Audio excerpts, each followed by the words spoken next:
Parlons des mondes invisibles. Ouais, non, je suis pas invisible, là. Je suis cachée derrière la caméra. C'est quand je fais ma tentative d'être comique. Bonjour et bienvenue aux Morineries du... Elle était pas invisible, là. Comme je vous avais dit, aujourd'hui, aujourd'hui on parle des mondes invisibles, mais j'effleure le sujet scientifique de la chose. Moi, je fais partie des gens qui disent toujours... Ouais, j'ai un chat sur mon bureau. Je fais partie des gens qui disent toujours « il n'y a rien qui arrive pour rien ». On ne comprend pas toujours le pourquoi du comment instantanément, mais souvent on finit par comprendre tôt ou tard. Souvent, pas tout le temps, mais des fois c'est plus tard que tôt, mais en tout cas. Quand j'allais au secondaire, pour mes amis français, c'est le lycée, je crois, j'avais les cours obligatoires qui est français, anglais, mathématiques, il y avait l'éducation physique aussi, il y avait d'autres cours aussi. Et il y avait des blocs, des chouettes cours, dont qui avaient rapport aux sciences comme la physique, la biologie, la chimie. Moi, j'avais pris la chimie, la physique aussi, mais surtout la chimie qui m'a marquée vraiment. Et je suis tombée éperdument amoureuse avec ce cours. Je faisais tout pour jamais manquer un cours. Contrairement aux autres cours que je me serais passé, là, les rendez-vous chez les dentistes, whatever, là, ça me dérangeait pas. Mais si j'avais un cours de chimie, ah non, il fallait remettre le rendez-vous. Je voulais pas manquer un cours de chimie. Moi, ce qui me faisait le plus triper du cours de chimie, c'est les formules. J'avais l'impression d'apprendre une autre langue. Je trouvais ça fascinant. Puis, c'est ça, quand ils nous ont expliqué dans les débuts des cours par rapport aux atomes et tout, je nous voyais déjà... vivre sur un électron. Nous étions en train de vivre sur un électron. C'est ça, qui faisait d'un atome qui formait une molécule qui formait genre une chaise d'une grandeur presque inimaginable pour des personnes encore plus inimaginablement grands. Donc apprendre la base de la chimie, des composés chimiques me fascinaient au plus haut point. Ma mère, je l'étourdissais avec... Quand je parlais de mes cours, là, c'était comme... Bien sûr, elle ne comprenait pas grand-chose. J'ai souvent dit à ma mère, dans ces temps-là, là, on parle de... Tu sais, c'est pas 5-10 ans, là, on parle d'il y a une bonne quarantaine d'années. Oh mon Dieu, ça me rajeunit pas, ça. C'est ça, je racontais souvent à ma mère comme quoi que... tellement que le cours me passionnait, que j'avais l'intention d'expliquer Dieu par la science. Parce que pour moi, un ne va pas sans l'autre. Même si en apparence, c'est deux domaines complètement opposés, non, pour moi, ça a toujours été un ne va pas sans l'autre. Là, je parle de la vraie science, là. Je parle pas de ces sciences qui sont aussi scientifiques, là, mais je parle pas de ces sciences qui font tout pour faire des gros coups de marketing pour le profit avant tout. Non, moi, dans ma tête, c'était la science. C'était vraiment pour apporter quelque chose à l'humanité. Moi, les profits, c'était loin dans ma tête, là. Fait que ça, c'était mon rêve quand j'étais jeune. Puis il y a une quinzaine d'années, je suis tombée... il y a un ami qui m'a partagé la vidéo d'un... je pense que c'est un théoricien, physicien. Je ne sais pas trop c'est quoi son titre. Là, j'espère que je ne massacrerai pas trop son nom, je vais l'écrire. C'est Nassim Haramein. Puis le vidéo de lui que j'ai vu, il racontait comment il en est venu à devenir qui il est aujourd'hui. Quand il était jeune, quand il prenait l'autobus, genre ses visions, sa façon de voir ou de percevoir le monde, tout ce qui passait par la tête, essayer de voir globalement l'endroit où il était. En tout cas, quand il expliquait tout ça, j'avais quasiment les larmes aux yeux parce que c'est toutes des choses par lesquelles je suis passée vers ces âges-là aussi, vers 7-8 ans. La seule différence entre moi et lui, c'est que lui, il a persisté dans sa vision, dans sa façon de voir et de vouloir l'étudier et l'expliquer, bien sûr, contrairement à moi. En passant, moi, quand j'ai fini mon secondaire, quand je voulais continuer au cégep, moi, j'étais supposée de m'en aller en sciences pures, là. T'sais, moi, je m'enlignais les sciences. J'ai fait la gaffe. J'ai fait la gaffe. Disons que je voulais prendre une année sabbatique, puis finalement, je suis restée sur le marché du travail. J'ai été des années à le regretter, ça. Puis toujours quand j'allais au secondaire, j'avais entendu parler d'un scientifique ou d'un groupe de scientifiques qui faisait pousser un exemple des tomates tellement grosses qu'ils pouvaient quasiment nourrir la famille au complet, puis je trouvais l'idée géniale. Tu sais, quand t'es jeune, hein, tu vois souvent juste le côté positif. Là, je trouvais ça génial de pouvoir nourrir plus de monde avec un aliment. Là, j'étais là, ah oui, hey, les sciences, donc je m'en vais vers les sciences. Fait que c'est ça. Quand on est jeune, c'est tellement plus facile de s'arrêter aux belles idées qu'on nous annonce ou qu'on nous montre sans nous donner l'autre revers de la médaille. J'avais donc l'intention de faire partie de ceux qui changeaient le monde. Mais c'est ça, la vie m'a fait bifurquer. J'ai arrêté, je voulais prendre une année sabbatique des études. Moi, j'étais acceptée dans 2 cégeps là, pour les sciences pures. Moi, je m'en allais dans les sciences. J'ai pris une année sabbatique. Finalement, je suis restée sur le marché du travail. Puis, honnêtement, j'ai été des années à regretter mon choix. J'ai pas l'habitude de me laisser regretter des choix que je fais dans la vie, mais ça en était un que j'ai regretté énormément. Mais mes regrets, ils ont été jusqu'au jour que j'ai compris que quelque chose d'invisible a changé ma trajectoire. Parce que passionnée comme j'étais, là, j'étais passionnée, c'était fou, là, vraiment fou. J'aurais fait partie de ces savants fous qui changent l'ADN en prétextant le bien de l'humanité. Mes intentions y auraient été sincères, par contre. Mais ne dit-on pas que l'enfer est pavé de bonnes intentions? Donc, mes intentions, il y aurait eu quel prix?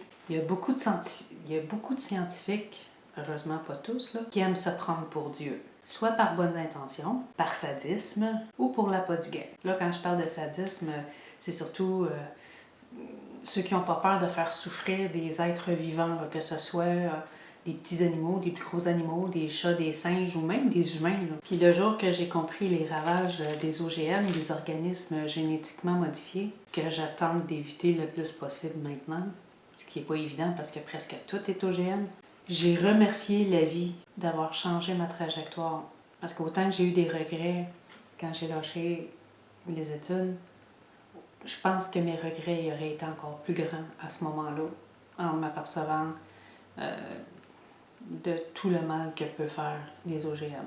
Mais ça ne m'empêche pas d'aimer les sciences encore, même s'ils ne sont pas unanimes dans le monde démoldu. Parce que bien sûr, il y en a un qui questionne. Parce que la science, moi, quand j'allais à l'école, ils nous disaient toujours, la science, il faut toujours que tu continues à poser des questions, puis que tu fais tes expériences, puis que tu fais tes expériences, puis tu fais tes recherches, tu fais tes expériences, tu poses des questions. Puis c'est comme ça qu'on avance dans les sciences aussi. Tandis que ceux qui vont s'arrêter à qu'est-ce qu'on leur dit côté science et qui vont se mettre à vénérer quasiment comme une nouvelle religion, c'est pas scientifique ça. Ça, c'est comme peu importe qu'est-ce qui arrive, pour quelle raison que ce soit, pour quelques médicaments que ce soit, whatever. Moi, c'est comme ça que j'ai appris les sciences à l'école. Ils nous le disaient, là, il faut toujours que tu poses des questions, puis faut que tu aies tes preuves. Tu peux pas juste blablater comme ça. Là. Pour rester dans le domaine de la science, je vais vous énumérer quelques petits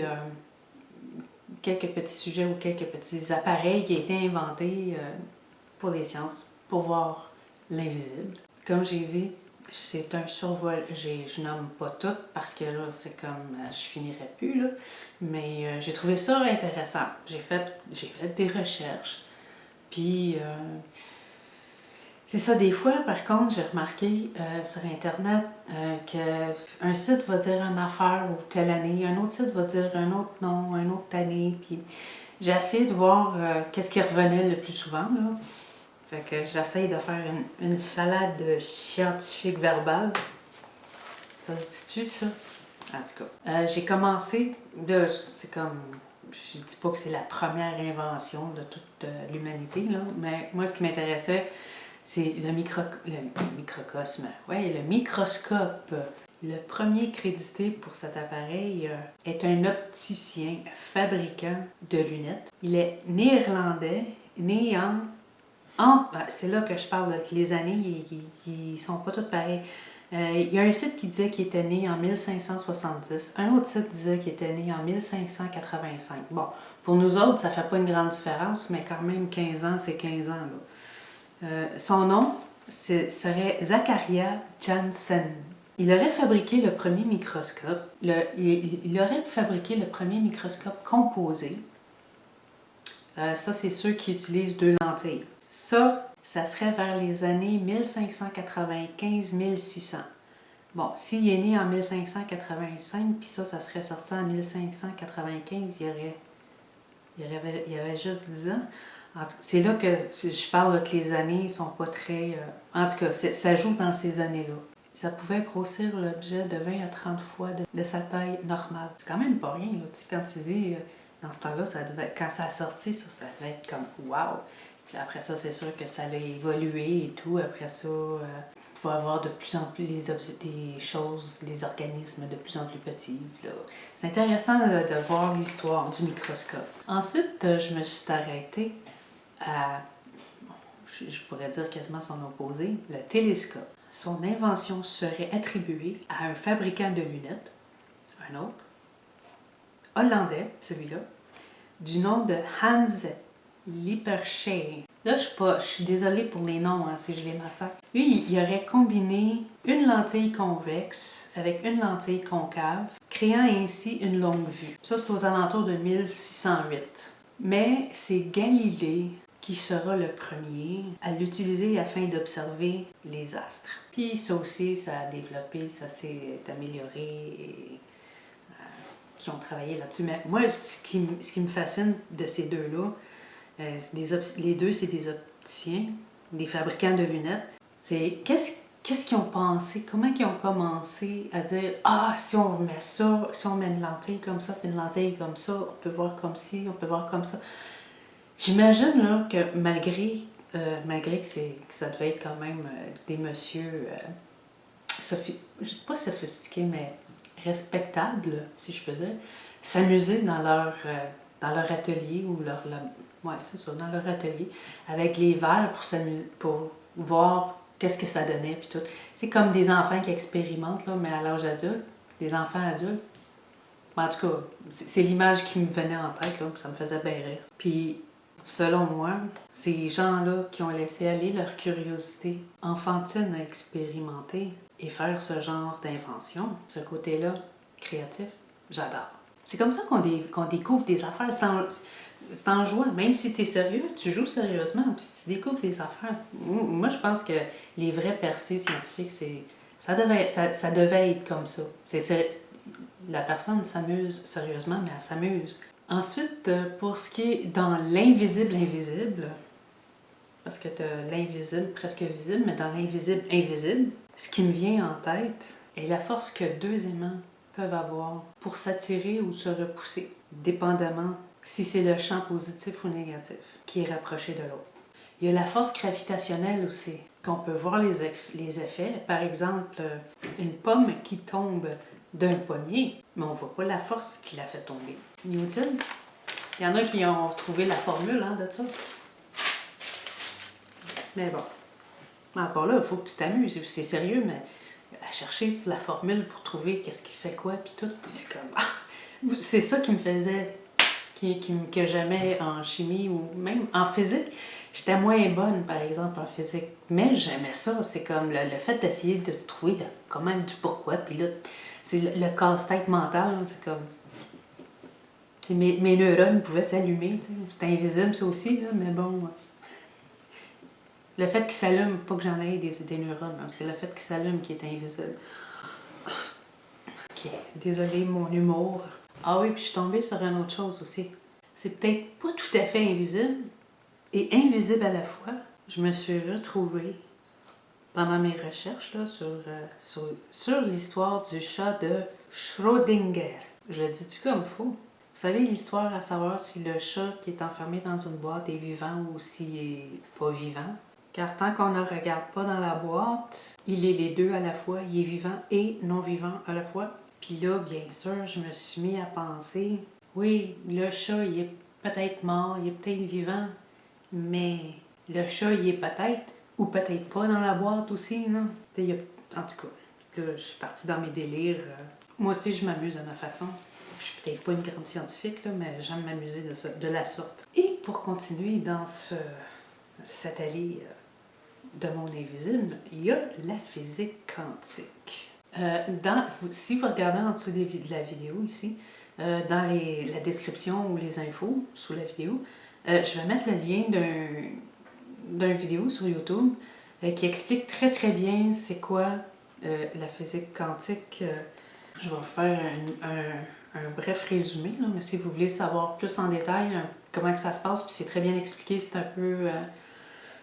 c'est comme un dessin animé, là, mais qui explique très très bien ce que c'est. Ça explique que durant une expérience, une expérience qu'ils font avec des fentes puis des protons, c'est une expérience avec... c'est comme un panneau avec des fentes puis qui envoie des protons à travers ces fentes-là, que dépendamment que si on observe le phénomène ou si on ne l'observe pas, mais les résultats ne sont pas pareils. Puis même si les savants y arrivent à faire des formules pour expliquer le phénomène, on peut juste constater les résultats sans vraiment voir ce qui se passe. Ça, c'est une autre chose fascinante. Mais j'ai pas la patience à aller plus en profondeur, même pour mon petit plaisir personnel. Je fais juste le survol. Là. Puis c'est ça pour continuer dans la lancée de voir ou ne pas voir ce qui se passe, en parlant de ne pas voir ce qui se passe. Avez-vous déjà été en présence d'une personne qui, à première vue, semble très correcte? Et vous n'avez rien à dire par rapport à son look ou comment que la personne se présente. Elle a l'air super correcte. Sans lui parler et sans même la connaître, vous n'aimez pas que cette personne-là se tienne trop proche de vous. Comme si son aura ou sa bulle perturberait la vôtre, le fait qu'elle se tienne trop proche. J'imagine que tout le monde connaît un peu c'est quoi l'aura. Pas l'aura, le nom l'aura, mais l'apostrophe aura, une aura. C'est, en quelque part, ils disent que c'est comme, bon, on a le corps physique, mais on aurait un corps qui nous entoure. Ça serait l'aura. Il y a des gens qui perçoivent les couleurs différentes selon une personne à une autre. Si la personne est malade, si elle est en santé, ce qu'elle vit émotionnellement, whatever. Ou ça, c'est des couleurs de santé, mais il y a une couleur de base qui présente la personnalité de la personne. Je les vois pas, les couleurs. Mais je ressens les personnes quand ils sont trop proches. Il y a certaines personnes vraiment que ils me touchent pas, mais on dirait qu'ils me touchent, ils sont trop proches. J'imagine que je suis pas la seule dans ce contexte-là. Bon, il y en a qui vont dire que c'est purement physique. Ne dit-on pas « je ne suis pas capable de sentir telle personne ». Puis même si c'est le cas que ce soit juste physique, justement la senteur, même si c'est physique, là, que le corps dégage, que ça ne fit pas avec notre odorat, vous savez, ce côté animal, odeur, parfum, whatever. Ça aussi, c'est invisible à l'œil. On en perçoit juste les effets, mais on le voit pas. On ne peut pas voir la senteur, on ne peut pas voir les parfums, on ne peut pas... Imaginez maintenant un produit inodore qui sent rien, mais qui est nocif.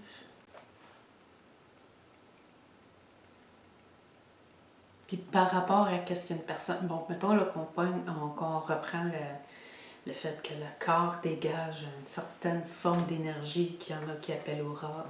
Il y a certains chercheurs qui perçoivent le corps humain comme des piles, comme des batteries. Là.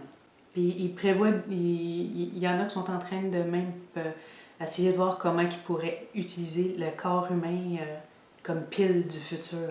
Parce qu'il paraîtrait qu'au repos, on dégagerait assez d'énergie pour allumer une ampoule. Mais je ne sais pas pour combien de temps qu'on peut garder l'ampoule allumée, mais juste le fait de l'allumer quand on est au repos, avec notre corps, utiliser notre corps comme une pile, c'est quand même quelque chose. Et pour rester dans le domaine de l'énergie comme ça, qui n'a pas entendu parler de Nikola Tesla? Qui a rien à voir avec les voitures Tesla en passant. Même que je trouve le choix du nom de ces voitures un petit peu trompeur, comme une fausse publicité. Ça, c'est mon opinion personnelle. Bon, je sais pas exactement comment fonctionnent ces voitures-là, mais non, pour moi, ça marche pas. Puisqu'on doit charger ces voitures qui n'ont rien en commun avec l'énergie libre de Nikola Tesla. Nikola serait né en 1856 en Croatie. Il obtient sa citoyenneté américaine en 1891. C'est un inventeur, un physicien, un ingénieur mécanicien, un ingénieur électricien et un futurologue. Bon, pour la panoplie de ses travaux, de ses recherches et de ses inventions, je pense que Wikipédia est une bonne base d'infos. C'est pas toute la biographie de Nikola Tesla, mais ça vous donne une idée de qui il est, qui il était, puis qu'est-ce qu'il a fait, puis toute une partie de ses inventions et tout. Il en a fait pas mal, il n'a pas juste fait l'histoire de l'énergie libre. En faisant mes recherches sur l'énergie libre, il paraît que ça serait impossible, que c'est un principe impossible, supposément à cause des lois de la thermodynamique, dont la première loi, le principe de la conservation de l'énergie, est que l'on ne peut pas créer d'énergie à partir de rien. Mais qui dit qu'il n'y a rien? C'est pas parce qu'on ne le voit pas qu'il n'y a rien. En tout cas, on pourrait seulement convertir une énergie en une autre. Selon Tesla, on pourrait avoir un système où l'énergie pourrait être extraite de manière illimitée et sans coût à partir de l'environnement, ou centrée sur l'exploitation de l'éther. Mais l'éther, c'est ce qui est supposément ce genre de... Là, je parle pas du produit chimique qu'ils vont utiliser, là, je parle vraiment... c'est supposé d'être...